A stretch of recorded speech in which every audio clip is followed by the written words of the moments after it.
এই যুবক ভাল লাগেনি? কিন্তু একতারা হইলে মজা হইতো না? তোরা তো আবার একতারা ছাড়া ভাল লাগে না। এক যুবক মোবাইলে হিন্দি গান শুনে, বাংলা শুনে না, শুনে তো শুনি আবার লাফায়। কেউ যুবক লাফাও কেন? কয় নাচি।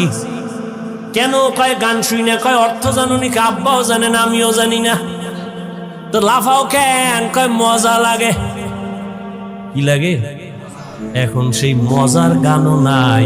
এখন যে আমরা গজল বলি, এও গানের সেই আগে শুরু হয়ে গেছে।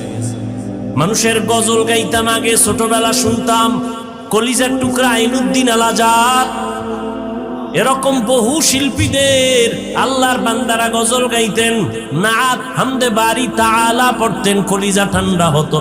কবরের আযাবের গজল শুনতাম, চোখের পানি পড়তো। আর এখন একতারা না বাজাইলেও গান এমন ধাক্কা লাগে, মনে হয় যেন একতারার সাথে মিলে যায়। আল্লাহ হেদায়েত দান করুন।